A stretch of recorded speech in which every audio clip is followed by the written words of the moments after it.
T, and I am here. I need to go get some food, so I can eat for the week.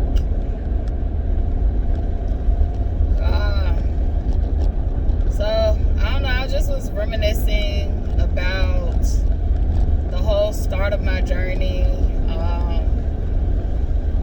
And not the whole start, but I'm just, looking back at from 2023, for real. So 2022, the end of 2022, November, I remember it was literally right on Thanksgiving. I even remember the process I went through trying to sneak out of my relationship with Dante. I can laugh at it now, but there's plenty of nights I cried about it. So, and even nights that I couldn't even get the tears out, but I felt all of the pain that came with that. But so I just remember not even having the means to move out. Just knowing that I had to leave this relationship. And I remember October the 9th of 2022, I got basically a promotion at my job where I literally could make the money to leave this relationship, right? So I went from not knowing, just praying and taking these steps, trying to rebuild myself, mentally, because I was in a deficit, and even after I left I was still in a deficit. But just going to these support groups, narcissistic abuse support groups, going to therapy and taking psych meds so I could just have some type of baseline, but literally just doing all these steps so that I could literally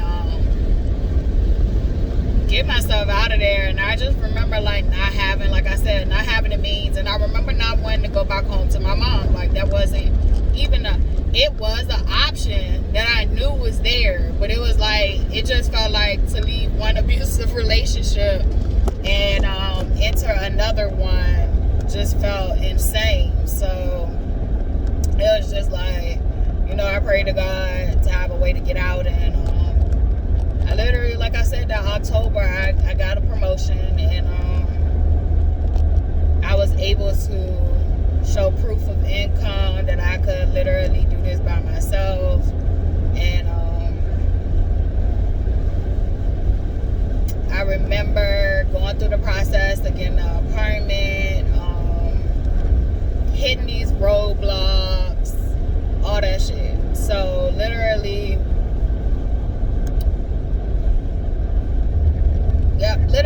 went through those processes, and every roadblock that came up, God literally, I swear to God, God literally gave me a way, whether it was through other people coming to help and support me, or literally some divine alignment that allowed some things to shake. So that ended up happening, and I moved out. Physically, we are separated. Spiritually, mentally, we are still attached. A lot of people don't talk about that. They think that in relationships where people have bonds, that everybody just automatically don't like each other no more once the relationship has split. But if you have ever had a real true connection with somebody, that connection is more than just a physical connection. So literally processing that, literally us both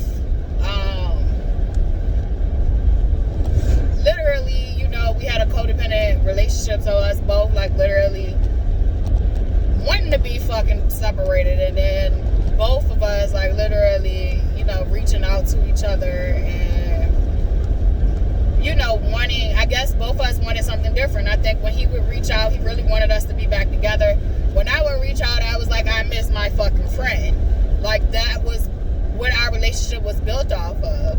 when we first met, we was, you know, kicking it. And like, I've been transparent and honest about how we met. That was one of the things in the past. I never liked to talk about how we met, but we met while I was in college, and I took a jail course at the city jail, and I literally met him, and that nigga pursued me heavily. And even when I would like decline his advances, back then, you know, you young, you think that shit cute, like, but no means no. I knew, man. I looked that nigga in his ass right away. I already knew this shit was gonna end tragically. I used to tell his ass that. Like, I knew when I signed up for that. Like, I already knew he was gonna die, and that's just the God honest truth. Like, I knew. I was like, oh, he gonna end up dying. Like, if I leave him, he gonna end up dying. I knew that. I don't know how the fuck I knew it, but I just knew it. And this was even before I found out a lot of information about why that was so. So, like, when we first met, he didn't even tell me he had a drug addiction problem. So, like, he formed a relationship off of, like, not completely telling the truth. He didn't lie, but he didn't self-disclose. So, I literally wasn't aware that he had an addiction problem. I was under the impression that, like, you know, his charges was he was selling drugs. So literally, that's what I kind of like took it for. Like, he was a drug dealer, which for me, that was a norm. Just about every nigga that I grew up with, that I hung out with, sold drugs. So that was not nothing like abnormal to me. And even if they didn't sell drugs, they was into some street activity. So, like, it wasn't like him selling drugs was like, oh my gosh, it's the worst to be all. I literally grew up with two, you know, substance abuse parents. Like, literally, you know, that wasn't going to be a deterrent from, you know, like, even if he would have told me he struggled with drugs, like, I probably, like, once I fuck with you, I fuck with you. Like, that's it. And I told him that. Like, I was like, you should have just been honest from the jump. Like, it wouldn't have changed how I viewed you. I would have been concerned, but, you know, like, I would have had to weigh my options, but it wouldn't have changed how I felt about you. But I felt like he kind of wooed me in, and then I found out the truth about him. His mom, his biological mother, actually tried to dry snitch on that nigga, and I thank God that she did that, because that's when he actually came out and told me the truth. So, but by then, it was already hook, line, and sinker. But so, yeah, that relationship, a lot of our foundation, though, was out of, it was out of, like, friendship. Like, he would talk about his little situations and his struggles, and I would talk about mine. It was definitely trauma bonding, but I'm gonna go ahead and let you go, sir, because you falling, just speeding through this parking lot with that big ass Denali. Just gonna fuck us up, huh? Alright, so let me focus on parking. But yeah, so a lot of our relationship was built off friendship. We wrote poetry to each other all the time. Like, we spent, because he was in jail, it was a lot of writing, a lot of talking. I felt like I loved the relationship because for him to be real hood, he was literally also very emotional. Like, he was really emotional and showed his emotions, which I later on learned that he was using that shit to be manipulative. So even though, like, with me he did that shit, like, that's not what he did with other people, and he would do it out of manipulation. And so let's see, I can talk for a little bit, but, like, yeah, let me cut this off and then we can chat for a second. But yeah, like, so he would do a lot of stuff out of manipulation as far as emotional, being emotionally available. And for me, now that I know what I know about emotional intelligence, because I was emotionally manipulative and deprived as well, I realized that I liked him because he needed me. And he liked me because I liked being needed. So he liked using and I liked giving. And I liked feeling like I was being utilized. And it definitely comes from childhood trauma once again, just being a people pleaser. So a lot of times what people will demonize the narcissist, which in good, rightfully fucking so. But a lot of times what we won't hear is people literally telling the truth about the empath that is unhealed. The empath that is unhealed is dangerous as well. They're a danger to themselves and they are a danger to the narcissist because they are enablers. So to be an unhealed empath, you are literally an enabler. And you're self-sabotaging because you're literally failing to meet your own fucking needs. And you literally skipping my loot to meet every fucking body else's. So literally, when I would say like an unhealed empath usually is stuck in victimhood. So they are going to be stuck in the victim mentality. And a lot of us, when we're going through healing, we have to be in a victim mentality. You finally have to place blame where blame belongs. That means taking the blame for the parts you played. But usually when you're in those relationships, you're taking all the blame. But now it's time to like separate what actually is your fault, which is in turn those unhealed areas within you that actually draws you to those type of relationships, and taking responsibility for the part you played, but also placing blame where blame goes. So like literally, not everything is no one person's fault, and that's just period, point blank. So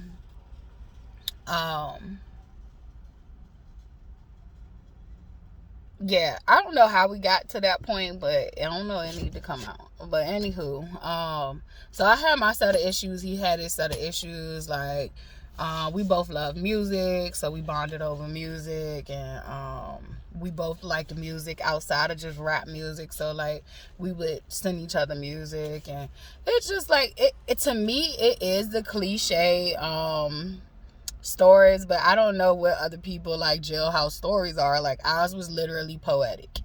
That's all I can tell you. It was deeply poetic. And when it first started, like I said, I did not like him. Literally, I did not like him. It was like danger, danger, danger bells going off in my head. Because I was trying to recover from, being a single mom with my daughter's father, and just feeling like a lot in that area, with abandonment and anger and bitterness. So I was coming out of my own situation. Mind you, I'm still in school and I'm still trying to find my way through college, going through imposter syndrome, not feeling like, I'm supposed to be there. But since I done had my daughter, I'm finding my footing. Like, I belong here more than any of y'all. Like, no, we all, if we here, we here. Like, but just was starting to find my own footing. I was in there. I was in it to win it, taking, 21 credits just so I could get through it. Being dedicated. Like, school came first. My daughter came, after I could get the schooling out of the way.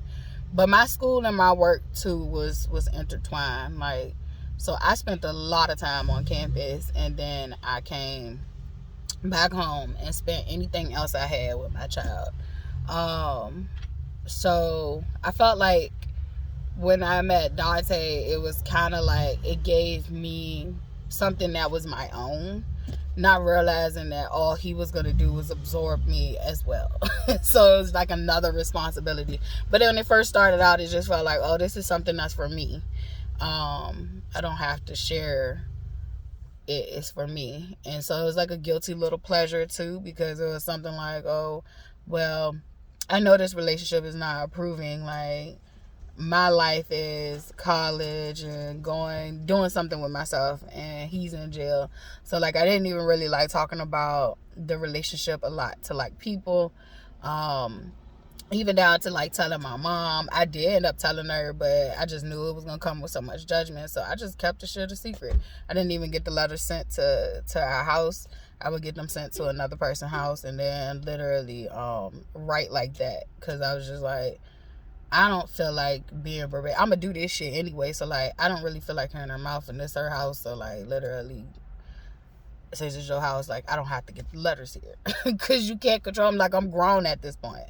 And I do think a lot of times too, I rebelled even harder, like, because it was like I was always made to feel like I had to be flawless. Like, every decision I made, if it was a decision that wasn't what my mother approved of, like, it was like great chastising. And I'm even learning that in myself, that like, as a parent, I am hypercritical. Like, I do not always come at my daughter and praise her. It's like I'm always nitpicking at, like, oh, well, you could have did this part better. Like, even if she did this part great, like, it's like, well, you could have did that part better, instead of just focusing on what she did actually great. So I'm learning that.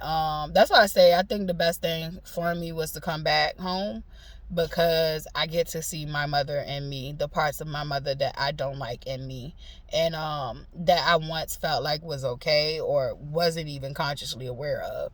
And I get to work on that, and work on that not only just for my daughter, but for myself as well, because that means that even when my mother isn't around, I'm internally parenting myself from her ways. And so literally, I am working on that for me and my child. And also, that will literally make me a better person for everybody else too. But the focus is us right now. The focus is us right now. But yeah, I left that relationship. We definitely, we trauma bonded. We had a deep bond. There is no boogies in my nose. It is my nose piercing. But literally, we definitely trauma bond. But I would literally say, like, our relationship, once I did give him a chance, it started out as like friends. Like, I kicked it with him like I kicked it with any other of the homies that I like. If anybody know me, like, they know I'm like a little nigga at heart. Like, I'm like a little nigga at heart. I am not the average, like, girl when I think of, and I'm not going to say the average girl, but I'm not a gossip girl, because I'm not going to even put that on women or girls. I'm not a gossip girl. I am not a girl who like to go to this person and that person and tell other people business and stir shit up. Typically, when I talk shit about you, you have harmed me, and I've had a fuck enough, and it takes a lot for me to get to that point. But it's like, literally, you have done too much, and now I don't give a fuck how it comes out. But I'm learning to work on that. I have to control myself. But what I've actually learned on this journey too is that, like, if I nip it in the bud to begin with, I don't have to get to that point.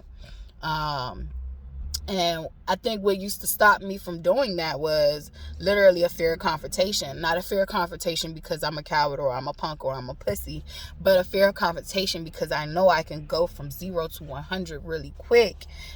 And I feel like when most times I advocate and I speak up for myself with so-called friends, them motherfuckers take me for weak. And they just try to flip that shit on me. And so literally what I'm learning though is, if you gotta feel like that, like, because I feel like if I tell you how I feel and you have wronged me and you try to make that shit my fault, I'm gonna want to kill you. Like, I don't care whether I want to kill you spiritually, verbally, but I'm gonna want to annihilate you because you are literally playing in my face. But what I'm learning is, the moment that someone shows me that, the moment that I tell you how I feel and like you twist that and make it my fault, or you don't hold yourself accountable, you're no friend of mine. You're not even a person I want to deal with. So like, just nipping that shit in the bud, not being afraid to say shit, because I can control myself now. I think in the past I was not able to control myself. I grew up with niggas like that. My mother, the neighborhood, the environment literally handles shit as physical confrontation. Like, nobody resolved issues by talking it out in a logical standpoint. So like, every confrontation was literally ended in some type of physical or fucked up solution. And I just grew up seeing that. And so like, literally, I wasn't taught how to control my anger and my emotions. Matter of fact, I wasn't supposed to have any emotions outside of happy, sad, and angry. And there are so many more feelings. So literally, yeah, that's that. But I don't know, like, I met him, I was in a very vulnerable state. Like I said, I had just I think I was 2 years out of being in a relationship with my daughter's father. And I just had my daughter. She probably was about to turn 2. I think she was just about to turn 2. She was definitely 1. I don't know. It's just foggy. But I do know, like, when he actually met her. So she was probably 1 when I met him. And because I think when he eventually met her, she was like 2 or 3. And so, yeah, I was in a vulnerable state. I was in a very vulnerable state. I was working myself like a slave. So not only was I in school full time and taking 20-something credits, in these like organizations, I was working, you know, on campus. I was doing so many different things. Sometimes I had 2 jobs. And like, whatever like energy and time I had left, like, that shit literally, I made it a point that like, literally, that shit goes to my child. And when I say that, like, literally, I am going to be a parent because I am gone from, like, I probably was gone 12-hour shifts probably, like, so like, when I did get home, it was like, I'm gonna be with you. Even while I'm studying, I had a notebook in one hand and my baby is like literally in my hand too as I'm writing and studying with my notes. Or like, I would have the notebook here and she'd be cuffed up in this arm. And so like, literally I didn't have much time for myself. And I think that like, literally, that was vulnerable for me. My childhood trauma was a big vulnerability. Meeting him was like an addict meeting. It's a drug. It's a drug. And I've had situations that came up even after he died that revealed that same like druggy feeling to me. And I think the best way to resolve those things is to heal what it is in you that you are missing. And it takes a lot. It takes a lot of effort. It takes a lot of time.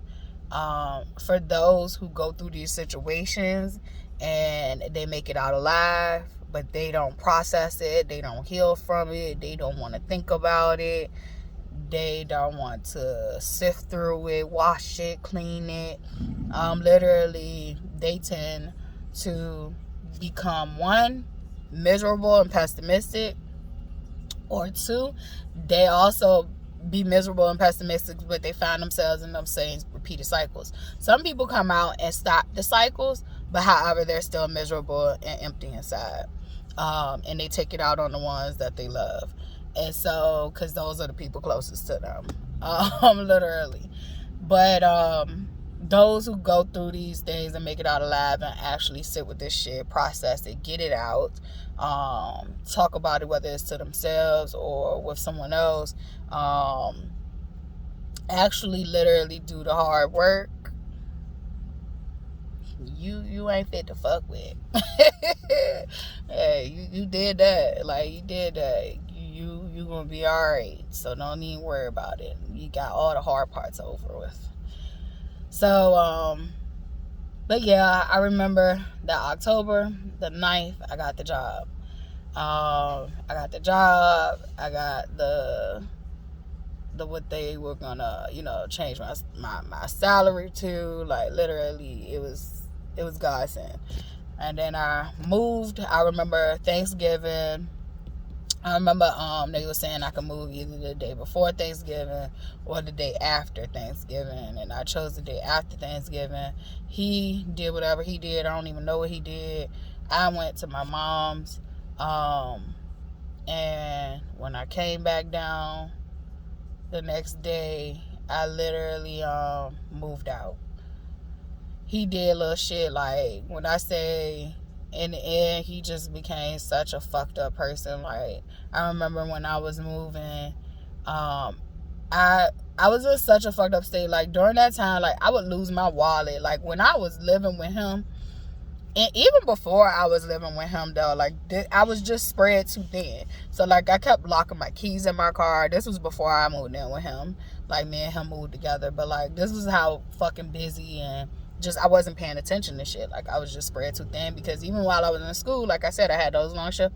I still had to run and do errands for my mom. I had to help my mom with my uncle.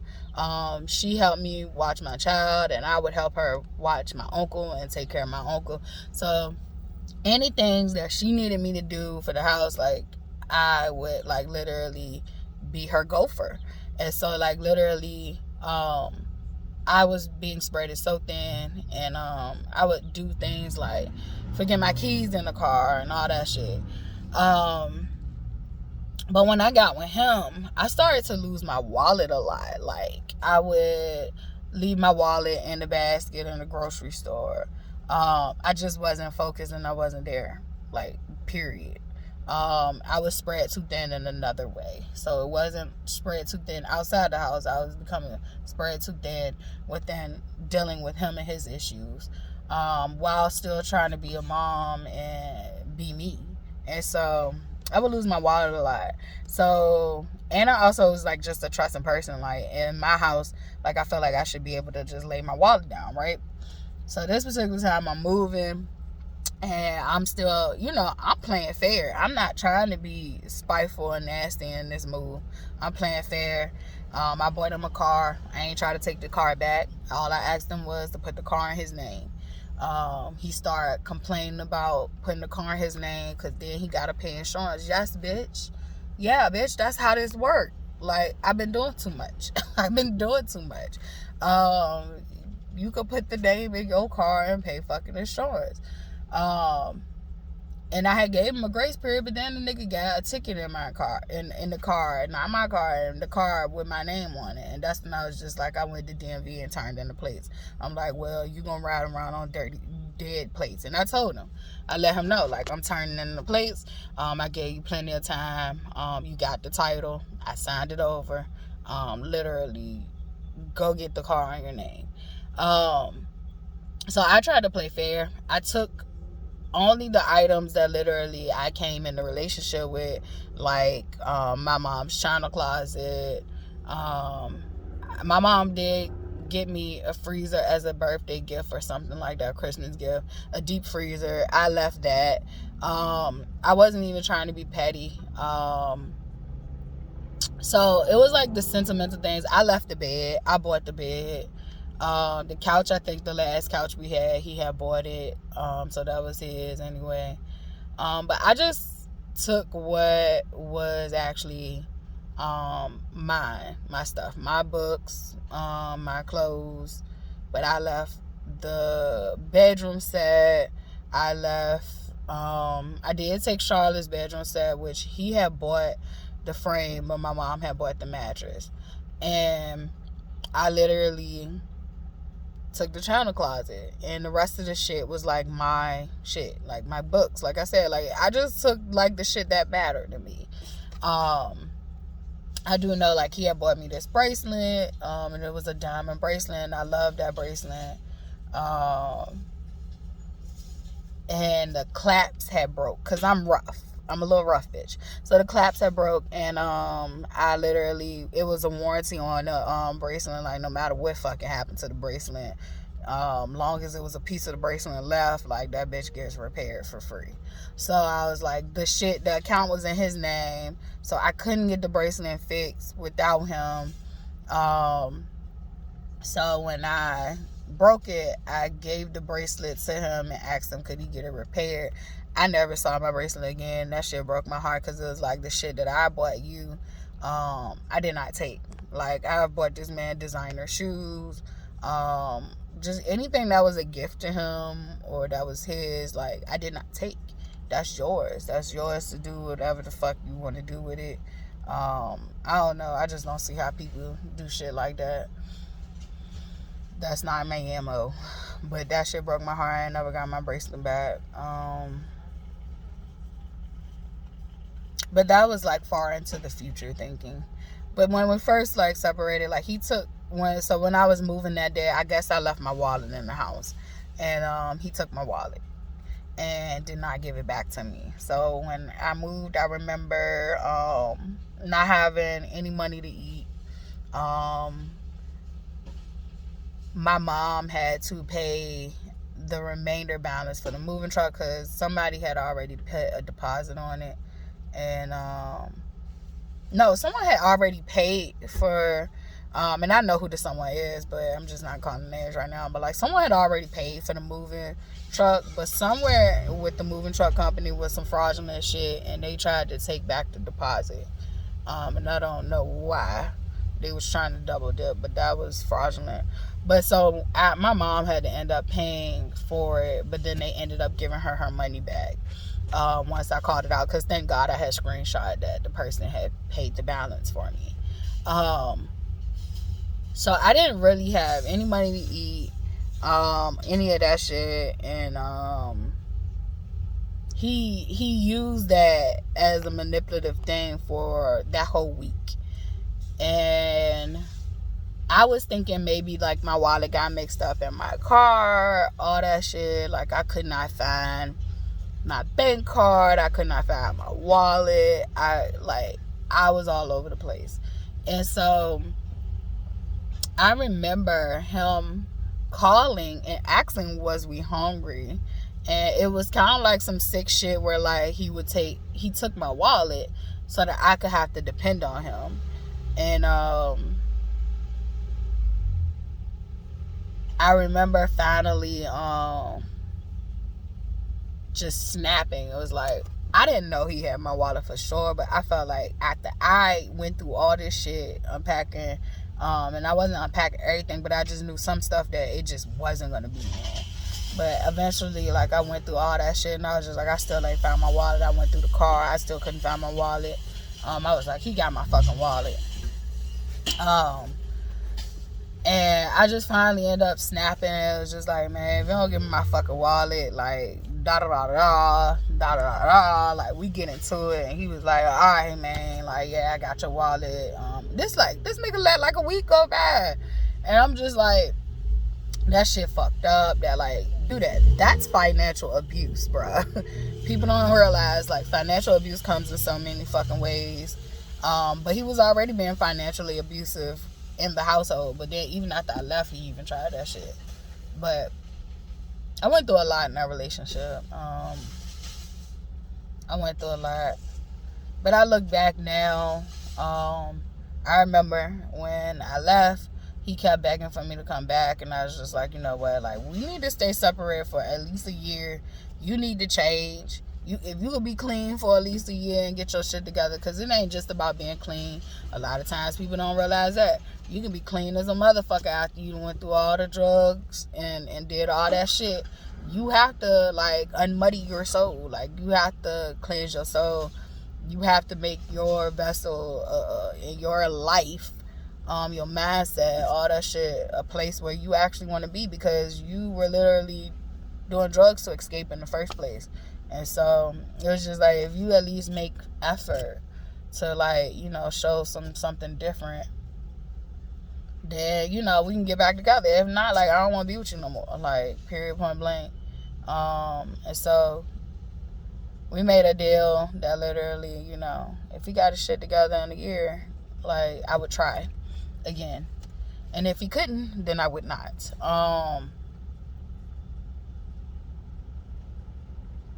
And he did not. And so a year to that date, that nigga passed away. That nigga passed away on Thanksgiving. I moved on Thanksgiving, the day after Thanksgiving. He passed on Thanksgiving Day in 2023. But I moved the day before on 2022. Before he died, a week before that nigga died, we got into it. That week just went by so fucking fast. It felt like just yesterday we had talked. But that we got into it like really bad. I still got screenshots of the text message somewhere on one of my phones of how the words I said to him, that shit was eerily like true. It came true. Power in words, man. The power in words. No, I did not wish death on him in those text messages, but I just was like, you know what? I don't give a fuck no more. Like, I don't care about who it is. I don't care if it's you, my mama, this job, nobody. I'm fucking tired of this shit. Like, I'm putting me and my child first. And that's the gist of it. And shit, a week later he died. And that's when everything started to change so rapidly. Like, it was just like I was on a roller coaster ride.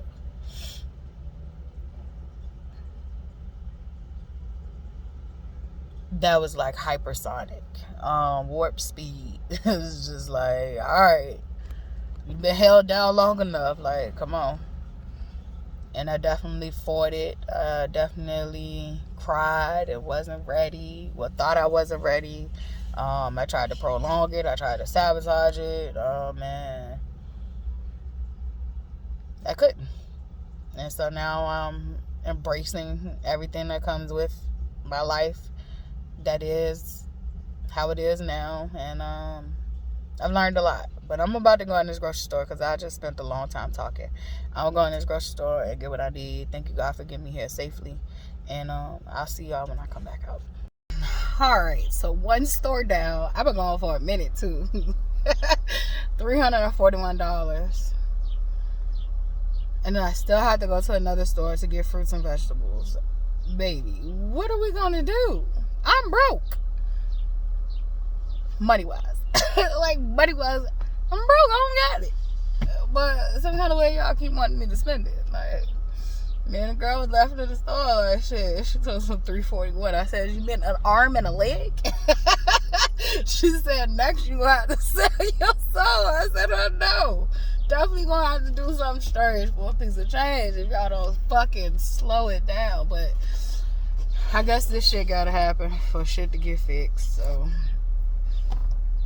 economy crash. That shit inevitable. It's inevitable. They can't go back. They can't ring this on back in. They can't do it. It's just gonna have to crash. But anywho, I'm on to my second store. And so I'm gonna place you where you belong. I don't know what your view is gonna be because I'm gonna be driving. So anywho, I was reflecting on my journey these last, I want to say 3 years. So it's kind of been like almost 3 full years. I got to act it out. I got to say it. I got to feel it. I got to do it. I got to be it. Thank you, God. Thank you, God, for free will and allowing me to just say fuck it. Because just saying fuck it sometimes is like the best medicine for your soul. Right or wrong. And it was a lot of things that I came out, even on Facebook, like, and social media period, that I have said, that came out kind of wrong, but the gist of it was right. And so literally, there was times where I was trying to speak, but I couldn't get it out the way I wanted to. I do believe in spells and witchcraft, and I definitely feel like there was a lot of things that people didn't want me to get out. And I wasn't strong enough or well enough to get out. However, I am now. There's a lot of things that I have openly talked about and told. There's a lot of things that I did not. One, mostly because it wasn't hunting me. And then two, because it wasn't time yet. And so, literally, I was just trying to get all that shit out, though. I was trying to get all that shit out. Just spew it out. Spew the poison out. One of the things I learned on this journey is, like, you know, taking my time for some stuff. Some stuff is you know, supposed to happen as it happens. Some things you're supposed to take your time. And so I'm just learning a lot on this journey. I'm learning a lot about anger too. Like, I struggle with anger a lot.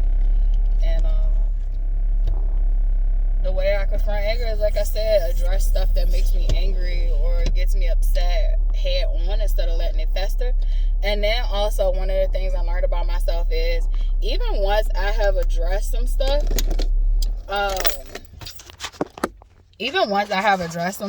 like literally,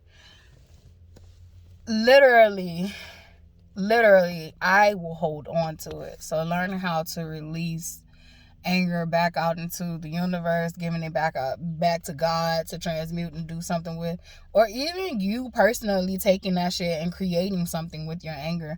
I have a lot of dark art. I am not afraid of the dark arts. I do not believe in hurting innocent people. So I'm not afraid of the darkness, even in the way that Western ideology has perverted it. I'm not afraid of that shit. I was born in the belly of the motherfucking beast, and literally I am it. It is just my responsibility to make sure that I'm being responsible with it. That's it. That's all. Period. Point blank. With that whole good and bad, the same way that darkness can be used and manipulated for harm, the same way that the light can be used and manipulated for harm. And I think that a lot of times dark things get a bad reputation because people do not understand how the world works. We have created some bullshit, and literally people are looking at death as bad. Death is literally natural, and you have to learn how to embrace it, or you're going to be stuck miserable and sad forever. So you're going to have to start learning how to embrace death, and you're going to have to start learning how to embrace fucking grief. You're going to have to start learning how to listen and see the signs of what grief is telling you, and guess when it first happens. And can't nobody tell you how long it's going to take for that to happen, but you do have to start learning how to embrace that. But yes, when it first started happening, like, yes, it is traumatic. It is a traumatic experience. It is sometimes a relief for some people when people die. Definitely they got to see them suffer. Sometimes it is a relief if they were their torturer. Literally, death is telling us a lot of different things, and it is a cycle of fucking life. As soon as we are born, we start to die. So literally, and it's levels to this, right? So literally, I am speaking from just the most basic surface level of life and death and what we view as dark. I literally look at dark and light as energy, not as good or bad. Both can be used for good or bad. So literally, water can fucking kill you if you consume too much. So y'all gotta learn balance on earth, and balance doesn't always mean in the middle. Balance can literally sometimes mean just what keeps you stabilized. But yeah, I'm about to go in this store and pray to God I don't spend over $50. But we know how much fruits and vegetables cost, so, and I need some cranberry juice. I drink cranberry juice like it's just regular apple juice. And I ain't talking about that like Webster's or that Ocean Springs. I'm talking about like real cranberry juice. I love cranberry juice. And you can see like my skin is clearing up. I do have some blemishes and some bumps. Because a secret for Mother's Day, I went to town on some motherfucking cupcakes. If you know me, you know I love the sweets. That shit is my drug. It is literally my drug. And so I'm going back to my regular scheduled program. And you know, the once you start, that shit start calling you. So I'm about to start doing getting back to doing my cranberry juice, because I drank some more cranberry juice when I got back home, but I ain't had none with me when I was on the road. So do my cranberry juice, my clove, and my juices, period. So just getting back on track. I did have food poisoning, so literally that threw me off as well. I didn't even want to fucking eat. Went out and caught a movie, went to go see Michael, and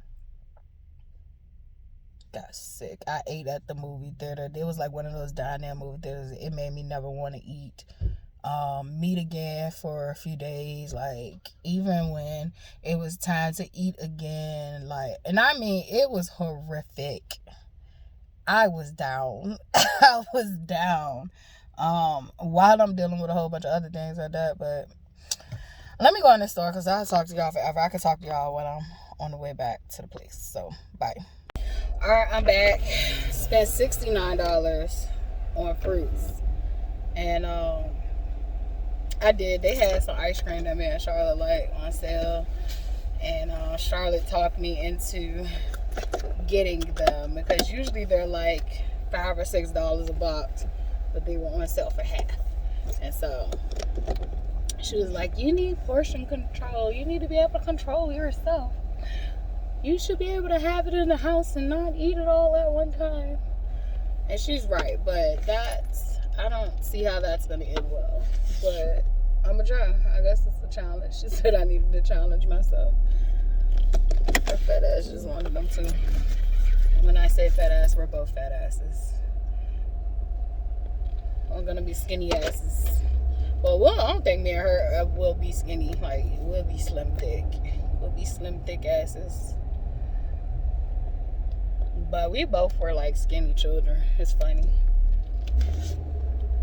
She was more skinnier than I. She wasn't a meat eater at all. That child did not like meat for anything. But I did not have a vegetarian mindset, so I did not know what to do for that child.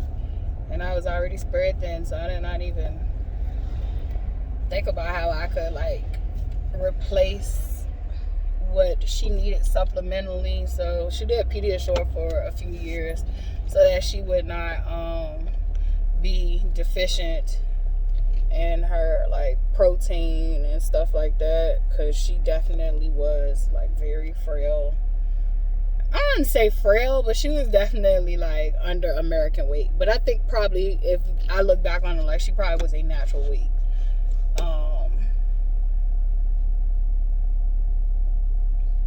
And what is that? But I think that varies for each person individually. But I think she was her regular supposed to be weight, but she definitely needed protein. She was not getting it. She refused. From like when babies transition to meat to childhood, like she did not like meat. Period. Now look at us. She came out the womb with the muscles. Came out the womb with the muscles. But yeah, I just been reflecting on like not even just the whole journey, like the whole 36 years, but like these last 3. And these last 3 been powerful. They've been meaningful. Not only was I able to finally place the blame on others, I was actually able to finally sit with myself and work on my own shit, because when you carrying everybody else shit, you too distracted to fix your own shit. So I've been able to like fix my own shit.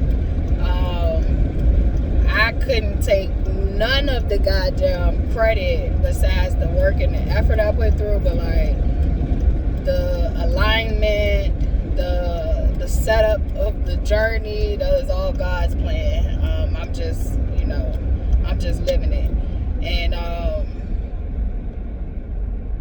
yeah, I thank God for making me who I am and giving me the life that I have, giving me the gifts that I have, giving me the intelligence that I have, and giving me the opportunity to actually heal so that I could apply all of those things and more to my best benefit. But things have moved so fast. There's a more settling into myself that I feel. There's more control I have gained over myself now that I ain't, focused on like just being around anything and anybody for the sake of not being alone. Like just realizing like, baby, I never was alone to begin with. And the more that I fed into dealing with people, places, and things that were not for my best benefit, the more I pushed myself away from myself. But there's so much work to be done. I think you get to a point in your healing journey where you realize like you don't have to like hyper focus on things. That this is the process of you healing. This is the journey of you healing. And you will get through those things. And you will come out better if that's what you really want to focus on doing. I feel like when I think about college, a lot of people think about college where they think about like they're better than someone or they're smarter than someone. I ain't never seen college like that. The power that I got from completing college and completing my 3 degrees was a power internally that allowed me to see how dedicated I am as a person, how devoted I am as a person no matter what, like how much I persevere no matter what's going on, when I am really truly dedicated to something. And that's what my degrees and my college experience represents for me. I also got to meet so many fucking beautiful people, and so that meant a lot. But what I learned in college, I do honestly feel like I could have learned it through life, through reading, through experience, all that stuff. But I do feel like college allowed me to learn those things a lot quicker. And it was a lot easier because you have a guide, you have a teacher. However, what I'm realizing now in this part of my life, like I always wondered when I was even younger, like why don't I have a mentor? Like some people have mentors, and when they had fucked up situations, like their mom and their dad was doing this and doing that, like gotta like have a mentor in their life, like they'll have a big brother or an outside person that'll step in and take up time with them on a consistent basis. And like I always wonder, like, why don't I have that in my life? And I'm starting to realize on a spiritual level and a physical level, like I'm inspired by many. My teacher and my mentor is God. My teacher and my mentor is my life. Like that is my teacher and my mentor. And the external people, places, and things and experiences that I have are also that as well. You don't always have to have that look of someone holding your hand, when in all actuality you do. You have it internally. A lot of people need to start realizing the reason that they don't have that type of mentorship is because God is setting you up to be a leader. God already knows that you are a leader, but God is setting you up to lead. And your mentorship might look different than everybody else's mentorship. Your mentorship might be your experience, your lived experience. And because I kept on wondering, like, God, why you ain't giving me nobody that like can show me the ropes? Like, why I gotta keep doing this way and that way? And of course, like, I had my mom nagging at me in my background, but like her direction is so fucking confusion. It's laced with confusion and shit. And that's because of how she grew up. And so it's like, why couldn't you give me somebody that like has made it and they know, like, they had this blueprint? But I'm starting to realize, like, it wasn't given to me because I was supposed to take my own journey. I was supposed to do things that hasn't been done before, and I was supposed to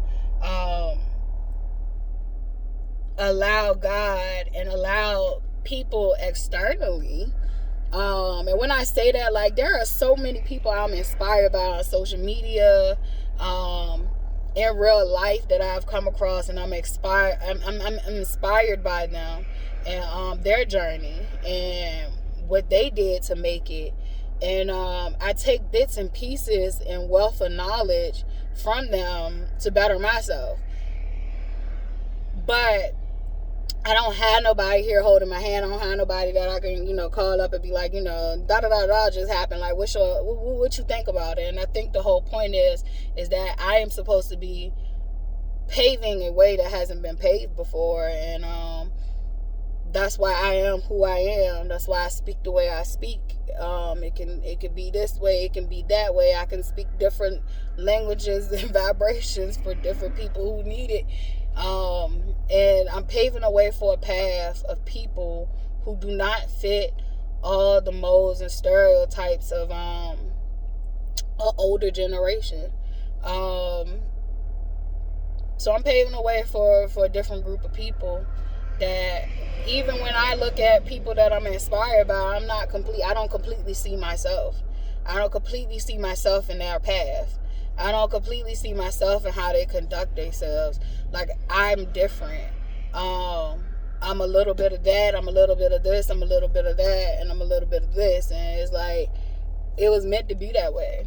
It doesn't mean that I won't have people that I will be able to call on one day. I probably will. I also know that I had to get a lot of shit together within myself, and I'm still am working on that. Had to get a lot of shit together. I'm about to go on this little nature walk real quick. I do need to get to this house because I do got stuff that might melt.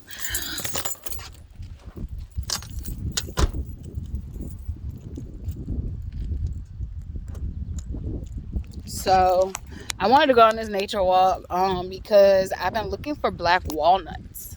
I wanted to make a detoxing tincture with black walnuts. It's good for deworming, getting rid of parasites and all that good gut health stuff. So doing that. I do currently have some oregano oil cooking up. But when I went on this nature trail before, I seen a black walnut tree. Look at the beautiful bird. And I said when spring came in, I was going to see if anything fell to the ground. I'm still new at this.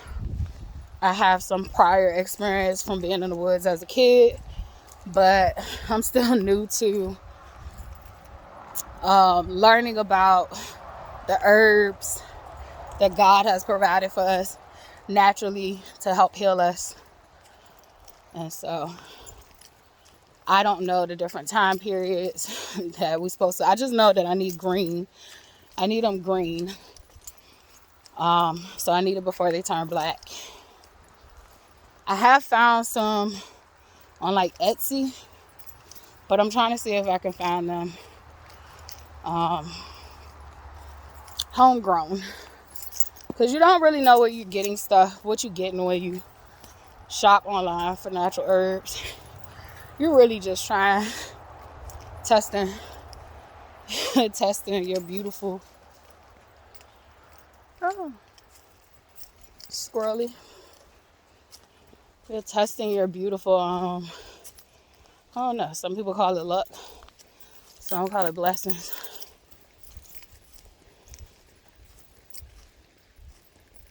Whew. It's uphill. Really in the woods.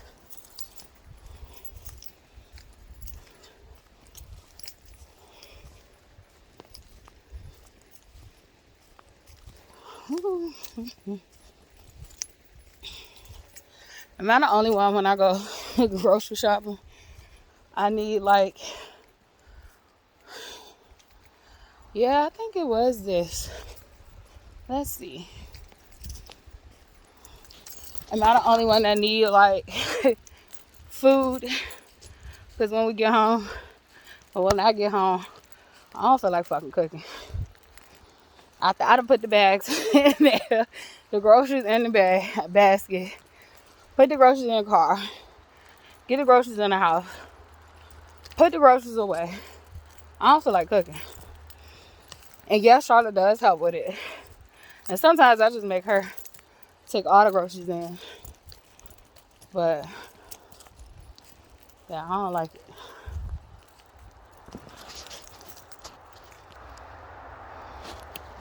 Some little history.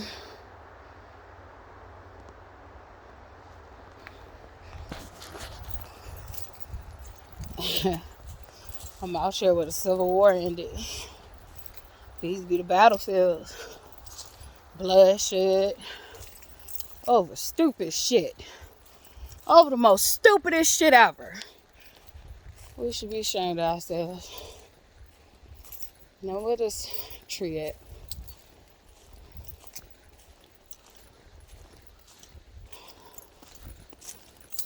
Yeah, I said it. Every time we have wars, it's over the stupidest shit ever.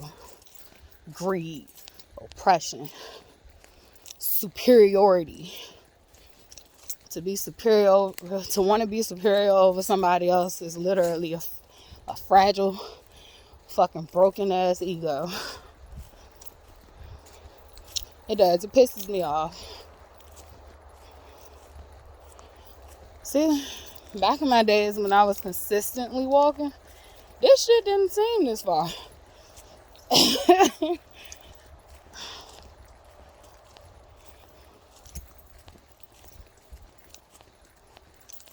See, this is life where you can just say, I'm gonna go in the woods and go find this black walnut tree. See if it's produced any black walnuts. This is freedom. This is freedom, but I might want to get back to the ice cream. Because that's going to melt. And that's not the only thing. Had a lot of frozen stuff in there.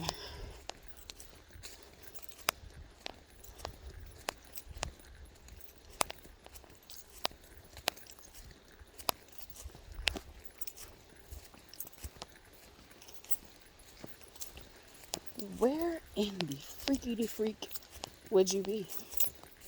I saw you. They even labeled you.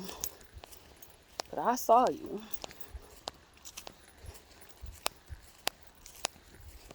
You're in my data bank. You're in my data bank. And so are you. And you.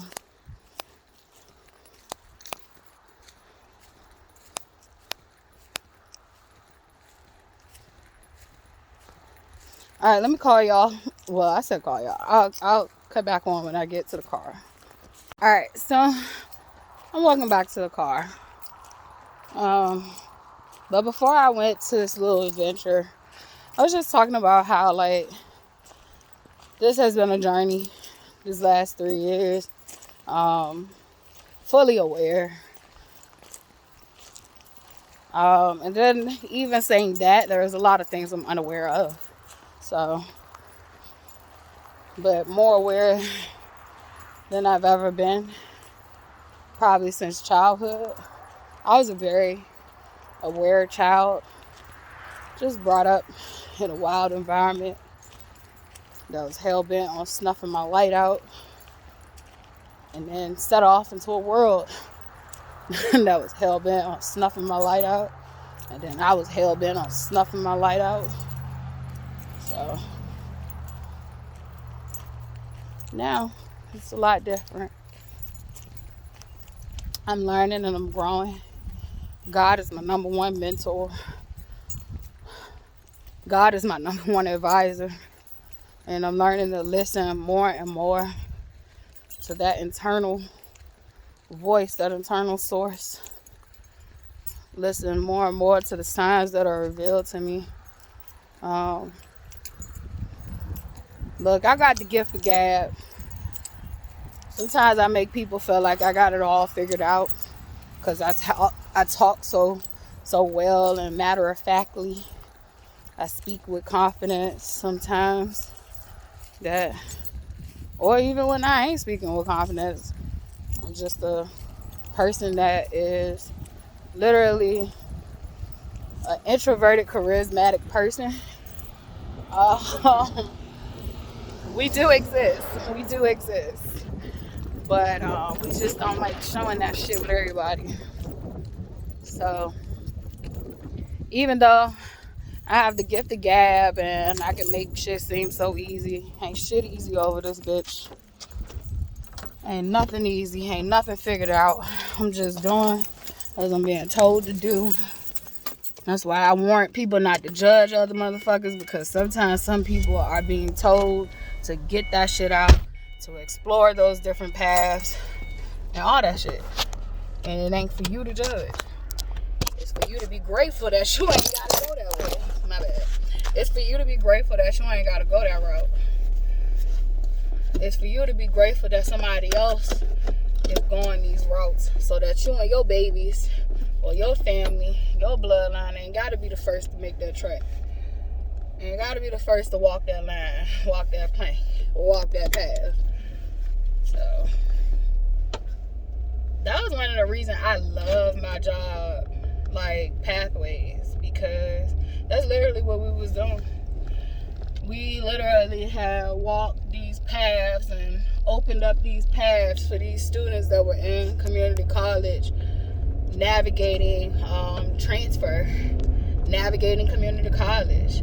And then they had help to navigate once they transferred to a university. So it's like, I already been working. The shit I'm doing, I already been doing all my life. Like, literally paving ways. And there's been so many others doing the same fucking thing for just different paths and different storylines and different plots. Like, and it feels good that I'm not alone. I get to see that I'm not alone, you know, internally, and I'm not alone physically. There's a lot of people out here like me.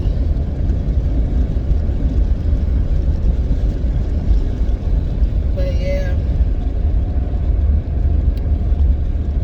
Yeah.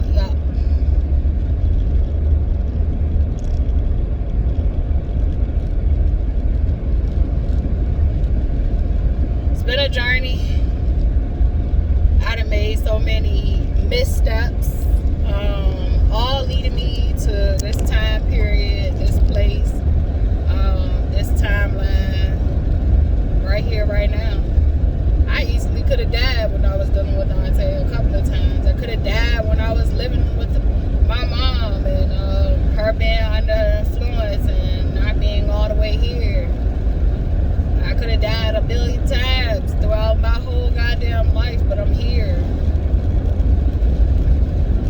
We take that shit for granted, how many times that we could have died, but we're still here. We're still here for a reason, for a purpose. We're still here.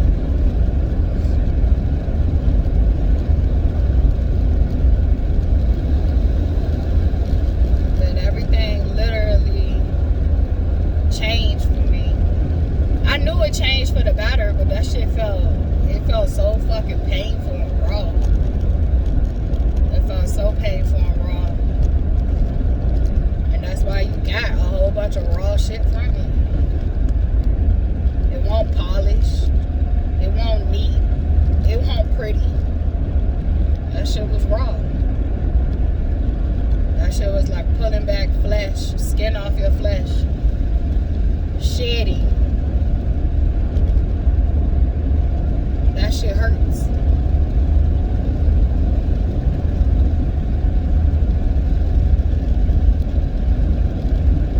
Now that the skin is growing back, all I must do is stay focused, stay grounded, keep my faith in God. Keep my faith in God.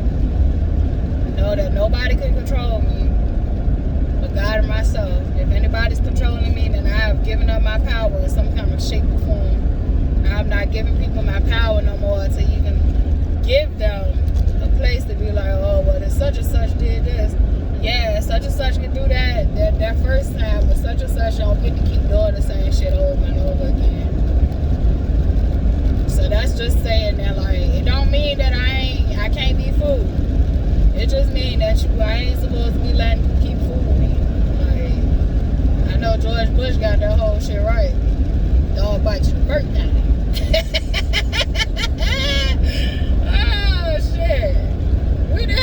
fucking retarded ass presidents having I be retarded too, so I don't know why people would just be like, literally like, I understand why people don't like that word, don't get me wrong, but you don't like that word because of the bullies. You don't like that word because of the bullies. But the fact of the matter is that word has a real raw meaning, and it shouldn't have never been meant to use to harm someone. And those same people that grew up using that word to harm other people is who I'm talking about. When I use that word retarded, I literally be thinking about them. I literally do. I be thinking about them so bad.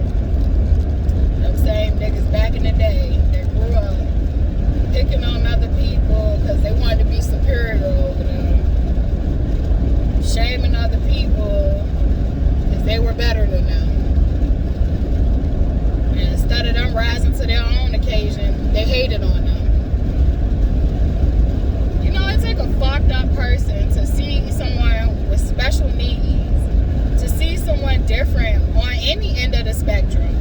Because that's literally what you're dealing with. Like when people picked on nerds back in the day, they were on the other end of the spectrum. Like they just was on the other end of the spectrum.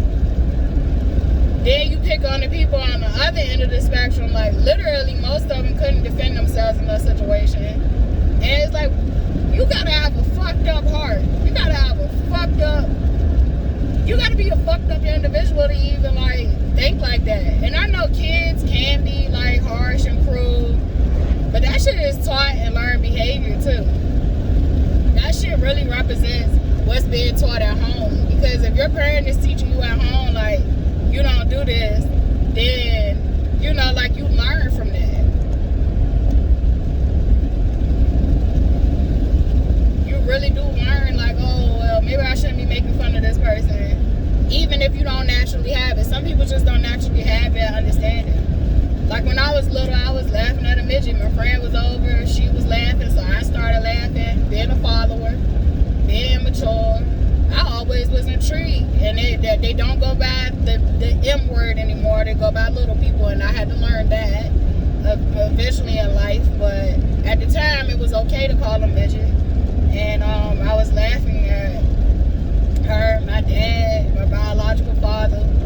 He used to fix cars and stuff. He was a mechanic, an airplane mechanic, but he also worked on cars. And so he was fixing her car, and like I said, my friend laughed, and so I started laughing. But in all actuality, I was always intrigued by people who look different than what society wants to say, you know, what is average or normal. So,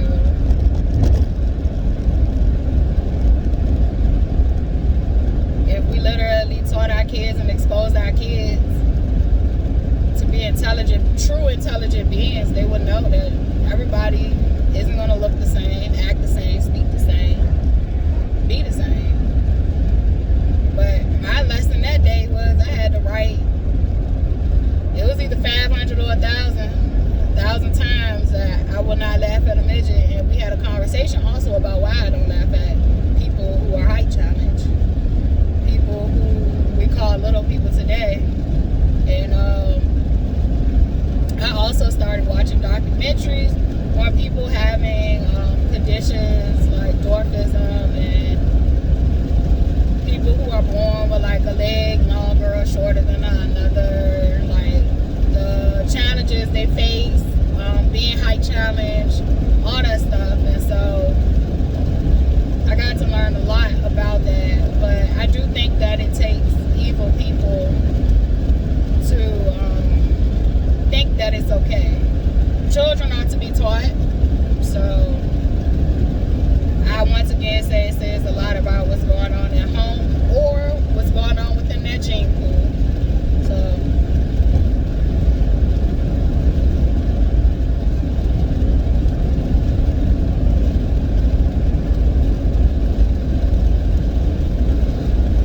but if I met somebody and they didn't want me calling them the R word, I would respect that. But like when I'm just speaking in general in my videos, I'm using the R word. I grew up being called that, and for me, it's not a word that like literally I really even give a fuck about slow processing, and I have slow processing all the time. So I'm literally looking at it for the definition and not the hurt and the pain. But if someone literally has special needs and I was aware of it, I would never fucking call them that word. And I mean extreme special needs, I never call them that word. I even tried to get better at not using it because it does cause some people pain, but at the same token, I'm not using it for those people. I am using it for the people who are likely that the creators or the descendants of the creators who used it in a fucking hateful way.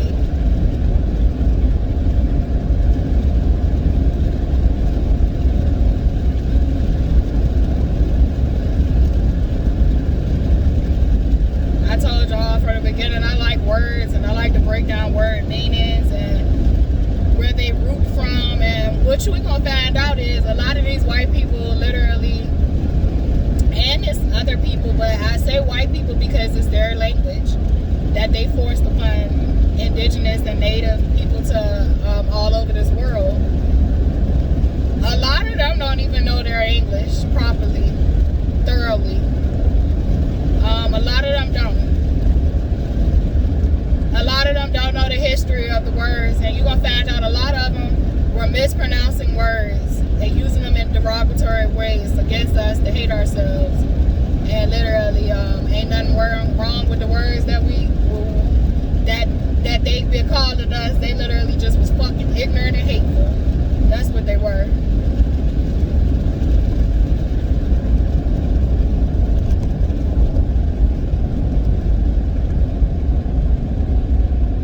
I even think about the word like faggot, like to use that as a derogatory term when literally it means a pile of sticks, but you're trying to make somebody feel bad for their sexuality.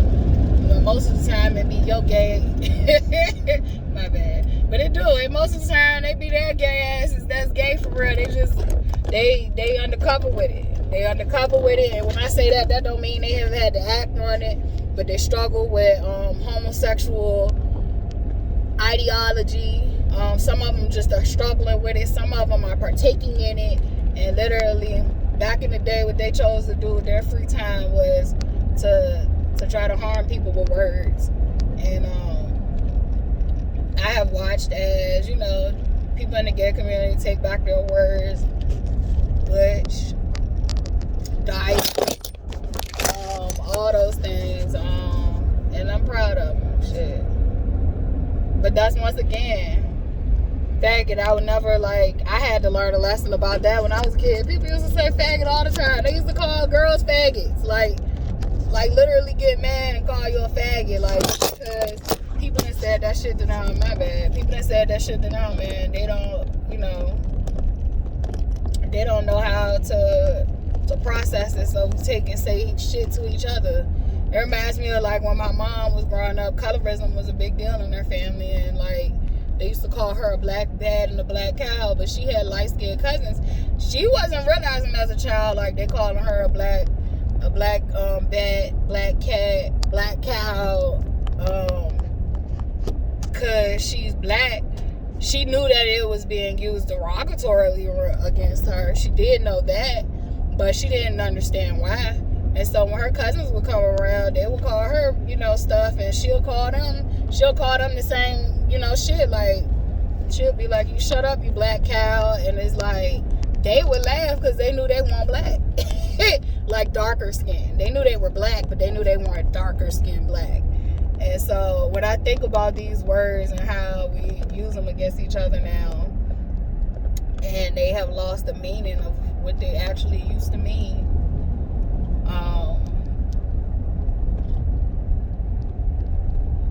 But a lot of us have taken back that power. Shit, I'm black and I'm proud. I don't give a fuck no more. Yep, I'm black. I remember as a child, I used to felt like how my mother felt growing up. I was black and I was ugly. And I wasn't even, you know, the darkest person in my classroom. Like, but I just always felt that way. Like, I always saw myself that way. And now that I'm, like, older, like, I love that shit. I embrace that shit. I like when I'm in the sun. I like when it's summer and I can get darker. But that was something I used to always get taught. It was just last summer. My mama told me, like, you getting dark. You been in that sun too long or some shit like that.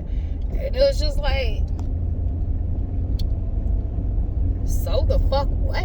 It's like I'm supposed to be in the sun. My skin was made for this planet and I'm fucking happy about it. Like, how could we ever allow them to brainwash us again? How could we ever?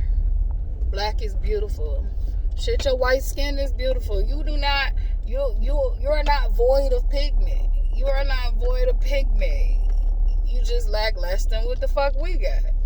Everybody gotta learn how to embrace who the fuck they is and stop trying to pull other people down because you lack what the next person lack. You got everything you need. An albino person lacks pigment and is beautiful as fuck. Like, beautiful. I see beauty. People with vitiligo they lack pigment and they're losing their pigment. Beautiful as fuck. Work hard. Like, all of us are beautiful as we are. And the moment we embrace that and start trying to be superior over the next person and feel better about ourselves, we'll be okay. And those of us whose self-esteem is down in the dumps, like, it's going to take you to love yourself. 1 million people can come to you every day and tell you how beautiful you are for the rest of your life. But if you do not feel it, you will always have a void there. You will always lack self-worth. And you'll never be able to see yourself for how beautiful you are. Sometimes we get caught up on the physical appearances as just how people feel about self-esteem. But self-esteem is way deeper than physical appearances. And a lot of people are so fucking beautiful physically, but have so much work to do internally to realize how beautiful and how powerful they truly are. And we all are gifted. Everybody has a gift, their own gifts. And literally, the better off we'll be when we realize that about ourselves, like how unique and beautiful we are, and we don't have to compare. And comparison is the thief of joy. Comparison is the thief of a lot of things. And comparison happens on so many fucking levels. So you definitely have to be aware. I try to be aware of myself. And I'm also learning, like, I'm not as fragile as I was at first. I was very fragile at first. Like, now I feel like I don't mind someone telling me my shit stinks, because my shit does stink. And I need to be told sometimes, like, you know, this is where you need help at and all that shit. And I do have it internally, thank you God, because, like, some people don't have that. But I do have it internally, and sometimes I miss things. So, like, literally, I'm just learning how to not have such a fucking fragile ego that can't nobody say nothing to me. That's called being a punk and a coward. When you can't nobody even say nothing to you because you so fragile and you so sensitive. You don't even want to hear it. And that is a part of a healing process too.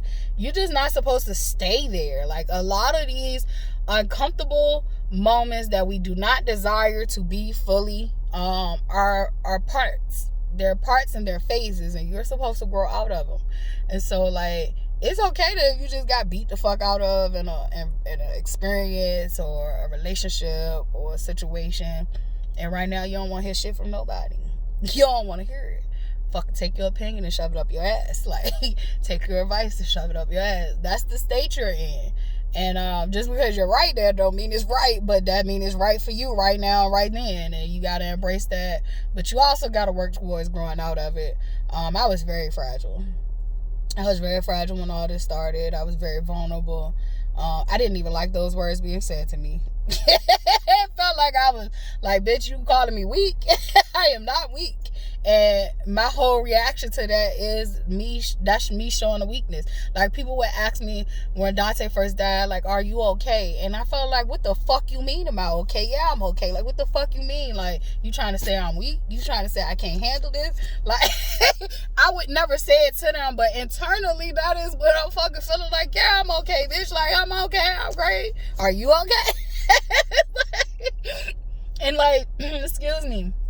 Like, now I realize, like, nigga, you was not okay. Nigga, Stevie Wonder could see you wasn't okay. You knew you weren't okay. You just didn't want everybody else to see you weren't okay. But then you didn't want to go sit your ass down and hide either. But you just didn't want nobody to say shit to you. You was having your phase like, I want to be seen and I want to be heard, but I don't want to hear fucking shit from you because I've had to hear everybody else for this long ass time, and all I want to do is get what the fuck I'm feeling out. And that's a phase. Don't get stuck there. Don't get stuck there. I don't know how long you got to be there, but don't get stuck there. But I'm still going through phases as of right now. Still, working with temperament and working with being able to pivot. One of the major ones is when things didn't happen my way or a way that I'm being shown or heard.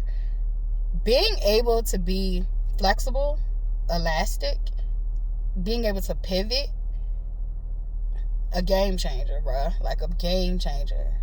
If your brain is so fixated on only what you can fucking see, there's multiple possibilities out here. And you sometimes got to realize your vision is limited. Your vision is limited, and it's limited for a reason. It's not meant for you to know it all. It's not meant for you to see it all. Sometimes you can see every fucking thing for everybody else. Like, why the fuck can't they see that this is about to happen for them? Whether it's good or bad. And it's like, but when it comes to you, your view be limited.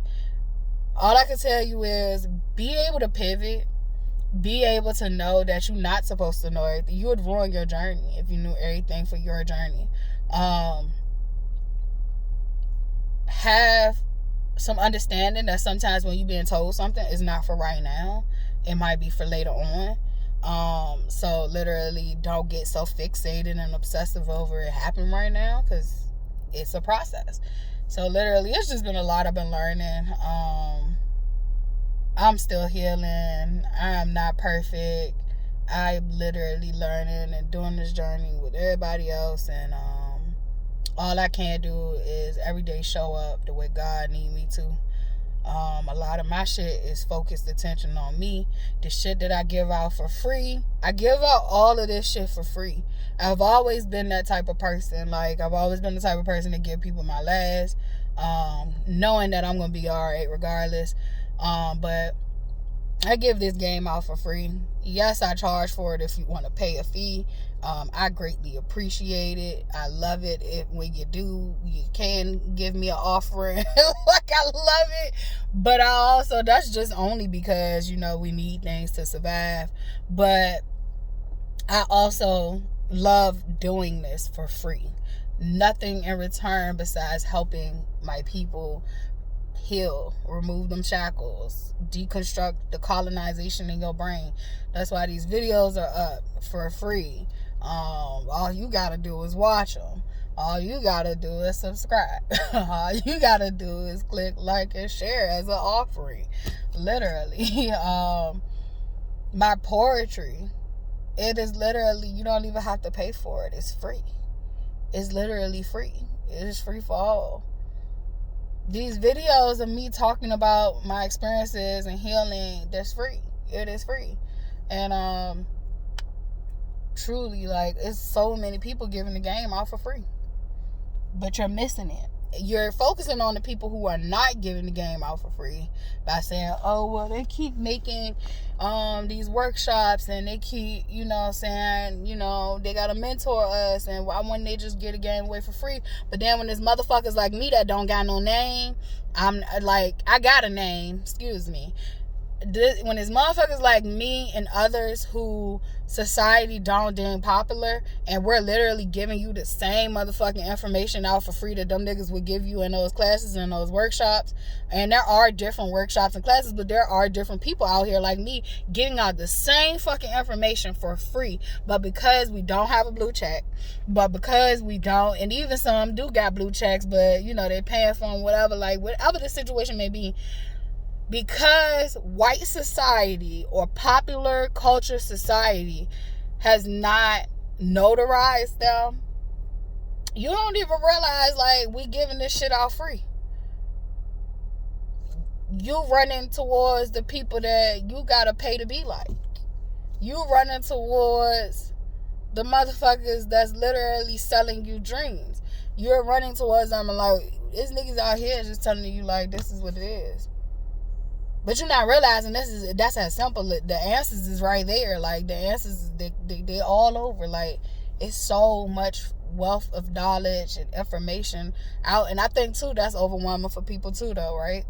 But there are so many jewels and gems, like, being dropped daily by people who you don't realize are notarized by God. You don't realize they're notarized by motherfucking experience. You don't realize how notarized they are. Like, but that's it. I don't know. I'm going in here. I need to put this shit away. Y'all enjoy y'all day.